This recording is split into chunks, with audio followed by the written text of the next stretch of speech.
लोनी क्षेत्र में एक पत्रकार पर ऑटो चालकों से अवैध वसूली करने और धमकाने का आरोप लगा है।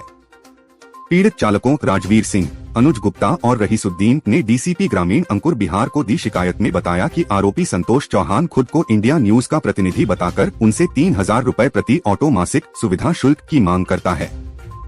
आरोप है कि रकम न देने पर वह ट्रैफिक पुलिस से उनके ऑटो जब्त कराने की धमकी देता है और कई बार ऐसा कर भी चुका है।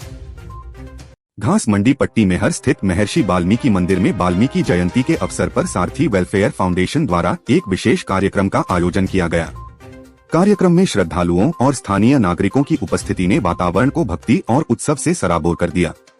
कार्यक्रम की शुरुआत महर्षि वाल्मीकि जी के चित्र पर माल्यार्पण के साथ की गई। उपस्थित जनों ने रामायण के रचयिता महर्षि वाल्मीकि को श्रद्धांजलि अर्पित की और उनके जीवन से प्रेरणा लेने का संकल्प लिया। शरद पूर्णिमा पर स्नान करने के लिए ब्रजघाट में श्रद्धालु उमड़ पड़े। हर हर महादेव व गंगा के जयकारों से गंगा घाट भी गूंजते रहे। सुरक्षा के लिहाज से पुलिस कर्मियों की ड्यूटी पर रहे। मंगलवार पूर्णिमा पर स्नान करने के लिए ब्रजघाट में हरियाणा, दिल्ली, राजस्थान, गाजियाबाद और नोएडा के श्रद्धालु सोमवार की रात से ही पहुंचाने लगे थे, क्योंकि दोपहर से पूर्णिमा का मुहूर्त भी शुरू हो गया था। श्रद्धालुओं की भीड़ बढ़ी। तिगरी धाम में भी काफी संख्या में पहुंचे श्रद्धालुओं ने स्नान के बाद की पूजा अर्चना। मध्य प्रदेश और राजस्थान में कोल्ड्रिफ्ट कफ सिरप पीने से बच्चों की मौत के बाद औषधि निरीक्षक प्रेम पाठक ने भी कई निरीक्षण किए। उन्होंने अलग अलग स्थानों से कफ सिरप के 4 नमूने लेकर जांच के लिए भेजे हैं। शासन ने उत्तर प्रदेश में कोल्ड्रिफ्ट कफ सिरप पर प्रतिबंध लगाने के साथ ही सभी औषधि निरीक्षकों को कफ सिरप के नमूने लेने के आदेश दिए थे। साथ ही जानलेवा कफ सिरप बनाने वाले कंपनी के किसी भी उत्पाद का विक्रय मिलने पर उसे तत्काल रोकने के लिए भी कहा था।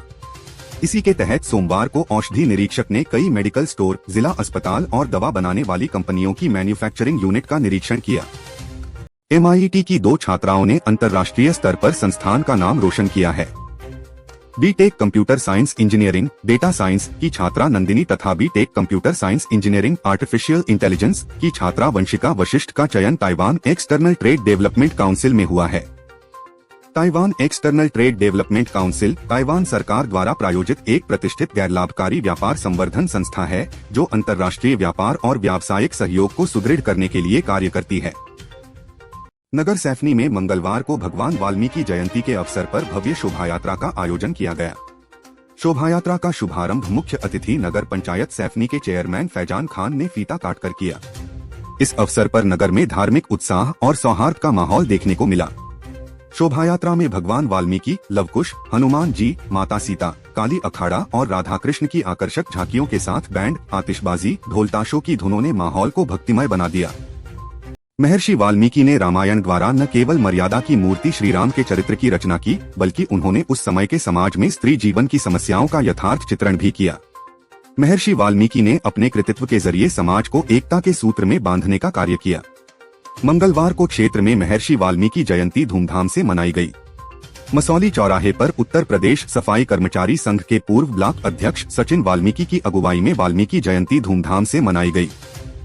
विकास खंड नवाबगंज के थाना हाफिजगंज के गांव खाईखेड़ा में महिला ग्राम प्रधान मालदेई का कार्य उनके पति देखते हैं, इसलिए वह गांव के कार्यों के लिए अधिक समय नहीं दे पाते, जिसके चलते गांव में अव्यवस्थाएं हावी हैं। गांव में बने कूड़ा घर से गेट ही गायब है। वहीं लाखों की लागत से बना कूड़ा घर अब कूड़े में बदल चुका है। वहीं गांव में जगह जगह गंदगी के ढेर लगे हैं।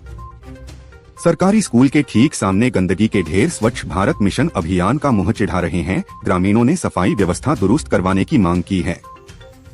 कानपुर, जहां लोग अपने पर्यावरण के संरक्षण को भूल रहे हैं, वहीं एक संस्था ऐसी है जो लोगों के बीच जागरूकता का कार्य कर रही है। विश्व वन्य जीव सप्ताह 2025, जो कि अक्टूबर के 2 से 8 तक मनाया जाता है, के अवसर पर वर्ल्ड वाइड फंड इंडिया ने इमलीपुर, नौबस्ता स्थित लल्लू सिंह कॉलेज के संयुक्त सहयोग से वन्य जीव व प्रकृति संरक्षण तथा अर्बन वाटर फुटप्रिंट कैंपेन का आयोजन किया। इस कार्यक्रम का उद्देश्य विद्यार्थियों में जल संरक्षण और वन्य जीव संरक्षण के प्रति जागरूकता फैलाना था।